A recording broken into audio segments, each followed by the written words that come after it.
Hey, what's up hikers? Bigfoot here. Today I'm going to cover everything that you guys need to know about my upcoming unsupported FKT attempt of the Superior Hiking Trail.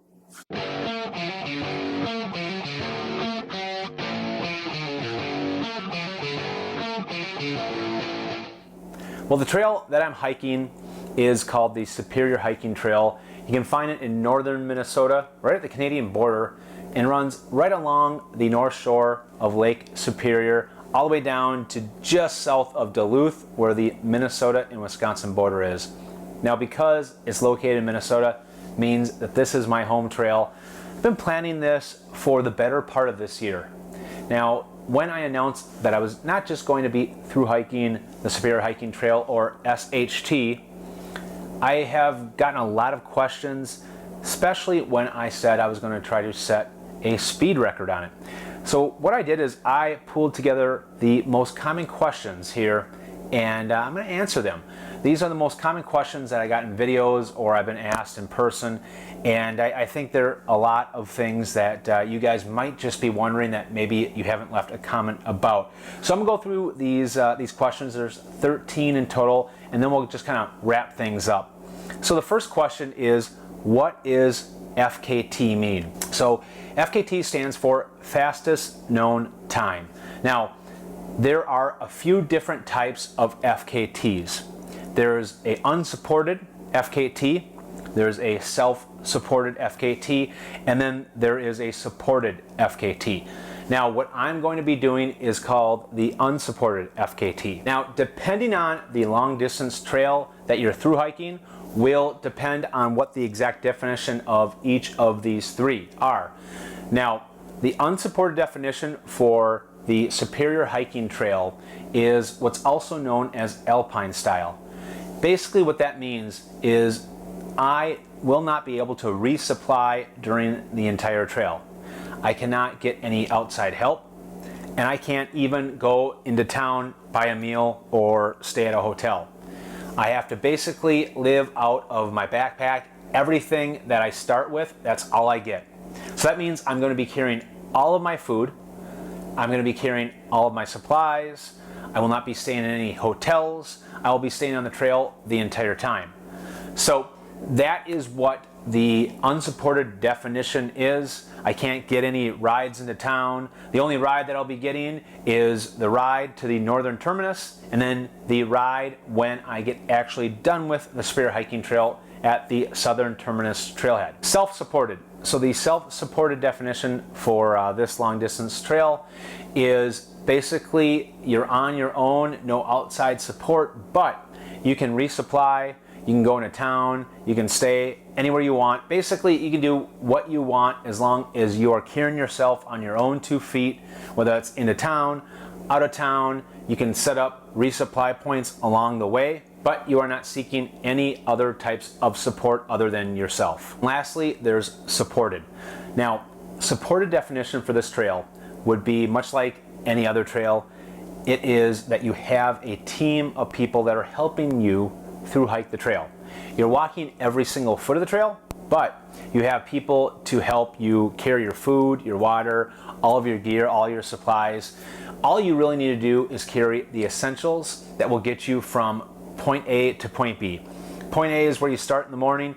Point B is wherever you're meeting up with your team to your next resupply point, where they're going to feed you lunch or breakfast or dinner, whatever it might be. And then, of course, at the end of the day, you'll have a pre-arranged point where they'll have camp set up, or they'll pick you up, bring you into town. You'll stay at a hotel or something like that. But you have full support from as little as maybe one person to dozens of people. It really doesn't matter, but all of the rules are out the window when you're supported. You can really do anything as long as you walk every physical step of the trail. Now, for other trails, long distance trails like the Appalachian Trail, the definitions are going to vary a little bit differently. There really is no definition of unsupported for the Appalachian Trail, because it is impossible for you to be able to walk all about 2,200 miles and not resupply. So the unsupported and the self-supported definition are really kind of one of the same. when you're talking about a very long distance trail like the Appalachian Trail. And the supported definition would be the same, just like for the Superior Hiking Trail as it would the Appalachian Trail. So I hope this clears up confusion between what unsupported, self-supported, and supported hikes are. One other piece of information, I've had this question, can I accept trail magic? The answer is no. So anyone that comes out there and wants to meet me, they won't be able to bring me any trail magic. If they do, I can't accept anything. I can't accept a ride. I can't accept anything, really. I have to do this all by myself with all the gear, everything on my back, and that's it. Next question is, how long is the Superior Hiking Trail? So the total length from the northern terminus, which is basically at the Canadian border, which is the 270-degree overlook, is 310 miles south all the way around Lake Superior past Duluth to the southern terminus, which is at Wild Valley Road, and that's at the Minnesota/Wisconsin border. What is the current unsupported record for the Superior Hiking Trail? It was set last year in fall. The current record is at 8 days, 7 hours, and 59 minutes. So, in order for me to set the record, I have to do it under that. Now, additionally, the self-supported record was also set last fall, and that's currently at 8 days and 2 hours. When do I start my thru hike? I start this upcoming Saturday, the 29th of July. I plan on starting at about 5 o'clock in the morning. Now, for me to hit and reach my goal, I need to be done by Sunday, the 6th of August, by 5 o'clock in the morning, if I do start at 5 in the morning. Now, in order for me to break the record, I will need to be done before 1 p.m. that afternoon. How many miles do I plan on hiking each day? Well, that really depends on where I'm at on the trail. The northern half, which is the tougher of the two halves, I plan on hiking somewhere in the mid to upper 30s each day. I'll probably start off in the mid 30s and then grow as I progress. Remember, I'm going to be starting with the heaviest load at the very northern part. So I naturally will probably go a little bit slower just because I have the extra weight on my back. Now in the southern half of the trail, I'll probably start to do 40-mile days. The last day will probably be my biggest day, and I will end up doing somewhere between 46 to 54 miles, really kind of depending where I'm at when I start my final day. How many hours a day do I plan on hiking? Well, it, again, just kind of depends on where I'm at on the trail, but I plan on hiking anywhere between 13 to 16 hours a day. You know, what a good average for me is somewhere in that 14 to 15 hour range. I mean, it'd be perfect to do about 14 hours a day. It gives me 10 hours at camp, so I have enough time to set up camp, I have enough time to break it down, and I can get enough time for sleep. Which goes into my next question, how many hours of sleep do I plan on getting each night? I'm gonna try to get as close to 8 hours of sleep as I can. So 8 hours is ideal. There might be some days where I might only get 6 hours. It just kind of depends on where I'm at, what the circumstance is, and how close to the record and how many miles I have left to hit that record. With the miles that I'm hiking each day, how many calories will I likely burn? So I will probably burn somewhere between 6,000 to 7,000 calories each day. When I was hiking the Appalachian Trail and I was doing some of my biggest mileage days in the northern part of the AT, I was burning an average about 7,000 to 7,500 calories per day. Now the terrain, of course, is going to look a lot different from the AT to the Superior Hiking Trail, but I'm going to be eating about 4,000 to 4,200 calories each day. I have enough food to last me 8 days, and I'll be able to consume 4,200 calories each day. Here's a good question. How hard is the Superior Hiking Trail compared to the Appalachian Trail? Well, I think the easiest way to be able to kind of paint this picture is to look at what the elevation gain is on the Superior Hiking Trail compared to the Appalachian Trail. So total elevation going southbound on the Superior Hiking Trail is 42,821 feet. Now, that averages, when you put into the equation that it's 310 miles, that averages out to just over 138 feet of elevation per mile. Now, when I looked at my GutHooks app, during this current year of the Appalachian Trail, which is very similar to last year in the Appalachian Trail, there is a total ascent of 474,106 feet going northbound, which is the way that I went on the Appalachian Trail. Now, that's out of 2,190 miles, which equates to 216.48 feet per mile. So each mile, you have about 80 more feet of elevation. That might not seem like a lot, but trust me, 80 feet is a lot when you go from 138 to 216. To put it in perspective, for those of you that have thru-hiked the Appalachian Trail, or those of you that have hiked parts of it, the flattest section of the Appalachian Trail is from Harper's Ferry, West Virginia, to Delaware Water Gap in the very northern terminus of Pennsylvania. It's right at the New Jersey-Pennsylvania border. Now, during that section, which is a 270-mile section, you gain 37,772 feet going northbound. Now, you divide that by 270, and you get 139.71 feet per mile. So, the flattest 270 miles of the trail, the flattest section of the Appalachian Trail, is about what the elevation that I'll see on the Superior Hiking Trail. Now, after hiking the Appalachian Trail and comparing it to the northern half of the Superior Hiking Trail, I would call the Superior Hiking Trail is flat compared to the AT. I'm not going through mountains. The average ascent on the AT was somewhere in that 500 to 700 foot range. Typically, when we would look at a map, and if we were ascending 500 feet or more per mile, we thought that was pretty steep. And I don't know too many times on the Superior Hiking Trail that I'm going to be ascending 500 feet plus in under a mile. There may be a couple times, but it's very rare. So the average climb on the Appalachian Trail would be a very extreme climb on the Superior Hiking Trail.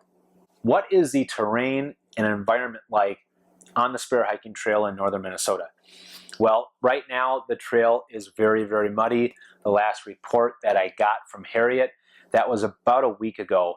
Now, in the northern part of Minnesota, they've gotten a lot of rain. It's been dry since then, so I'm hoping it dries out a little bit, but it is going to be pretty muddy. Probably very comparable to some of the northern parts. Probably not as much as Maine, but maybe New Hampshire, some of Vermont. Now, Vermont was really dry when I went through the Appalachian Trail, but it is going to be very muddy, and it's going to be filled with Minnesota bloodsuckers, our own vampires, the mosquitoes. So I'll be dealing with lots of mosquitoes out there, which is different than on the Appalachian Trail. Now, there is very little rocks and roots when you compare the Superior Hiking Trail to the Appalachian Trail, which will be very nice from a standpoint of what I remember going through during most of my AT experience, more so in the northern part. Now, temperatures are going to vary. We're going to be in the cooler part of the state, and the trail runs along the biggest and grandest lake in the entire world, which means it's going to be cool with the breeze coming in from Lake Superior. So the typical highs, looking at the 10-day forecast right now, I can see about half the days that I'll be on the trail. Highs are going to be somewhere in the low 70s, and lows are going to be somewhere in the mid-50s. I think there's one day that it might get down to 53. Now, that's out of Grand Marais, which is right on Lake Superior, so it's probably going to be a little bit warmer when I'm actually a little bit further in on the trail, a couple miles from Lake Superior. Now, the forecast right now looks very, very favorable. The 5 days that I can see, basically Saturday through Wednesday, it's supposed to be sunny or partly cloudy every single day, no rain. Now, a lot can change from now until then, but right now the forecast looks very, very favorable. What is the weight of my pack? Some of you might not have seen my full gear loadout yet video. So my total weight, my base weight of my pack is just over 6.5 pounds. I've made some adjustments, which I'll be talking about on my video this next Thursday here in a couple days. But total weight, when you add fuel, food, and a ½ liter of water, is going to be somewhere about 24.5 pounds. So when I start at the very northern terminus, I'm going to have about 24.5 pounds of weight on my back. Now, one of the questions that many of you might ask is the load capacity of my pack. So the pack that I'm using is the Z-Pax Nero. The load capacity is 20 pounds. Now, what I'm going to be doing is I'm going to be loading my 4-in-1 multi-pack, which is a chest pack, and I'm going to have about 3.5 pounds worth of stuff in my front multi-pack. I'm going to carry the stuff that I need to get to during the entire day. So it's going to have my phone, it's going to have bug spray, it's going to have a headlamp, things like that. In addition to that, I'm going to have all of the food that I'm going to eat during the day. And in the very beginning, I'll probably pack a few other things in there just to disperse the weight from the actual pack to the front part, my multi-pack. So my plan is to not be over 20 pounds on my actual Nero, so I can distribute that weight and not push the limits past the 20-pound recommended capacity of my Nero. What is the maximum amount of water that I'll be carrying with me during my thru hike? Well, the maximum I'll probably carry really kind of depends on a couple different things. If I'm going to be going to a campsite that's dry, which there's one that I know I might stay at, then I'm going to carry a bunch of water with me right before I hit that dry campsite. But on average, I probably won't be carrying much more than a liter. So what I'm bringing, first of all, to filter my water is the Katadyn Be-Free water filter. This thing is sweet. I really love it because it is so simple. It's got a mouth that is about 2, maybe even more than 2 sizes the size of a Sawyer bag, which makes it really easy to scoop up water. And all you do is, of course, then squeeze it out of the bag. And the flow rate on this thing is probably 3 times faster, maybe more, than the Sawyer filter. So this thing is just very practical for me. And what I plan on doing is using my Smart Water bottle. I did have like a 16.9 ounce bottle. Now I went up to a 20 ounce bottle because I am bringing Gatorade packets for my drink of choice on the trail. And the packets you mix with 20 ounces of water. So to make it easy, I just got a 20 ounce bottle. So what I'll do is I'll fill this up with water and then I'll squirt the water into my 20 ounce Smart Water bottle. So typically this will probably be full and I might have a little bit left in this. And when this starts to get empty or I pass a stream and it's getting down, then I'll just scoop it back up and do the same thing again. Now, in the times where I need to go to a dry campsite or something like that, I'll be able to carry about 2.6 or so liters of water. So right here I got 20 ounces and a liter, so we'll just call it like 1.6-ish liters. But I also can carry a full liter of water in my bot. So what I'll probably do is I'll fill up everything when I go to a dry campsite. So the 2.6 liters will be enough for me to cook, get me through the night, and get me through the beginning of the morning until I get to my next water source. What is my biggest concern about the thru hike? Well, first and foremost, my biggest concern is the same that I had in the Appalachian Trail, and that's just staying healthy and staying injury-free. Now, aside of that, there is one small detail that will kind of make things interesting at the very end. And that detail is the traditional thru hike of the Superior Hiking Trail goes from the 270-degree overlook, which is where I'm starting, all the way to Martin Road. Now, the total length of that is somewhere around 255 miles or so, but then they added a section, a 55-mile section from Martin Road through the streets of downtown Duluth, around Lake Superior, past Jay Cook State Park, and then at the Minnesota-Wisconsin border. Currently, there are no campsites between Martin Road and the very southern terminus. Right now, the Superior Hiking Trail Association is working with the city of Duluth to try to figure out if that's something that they can make possible, but right now it's not.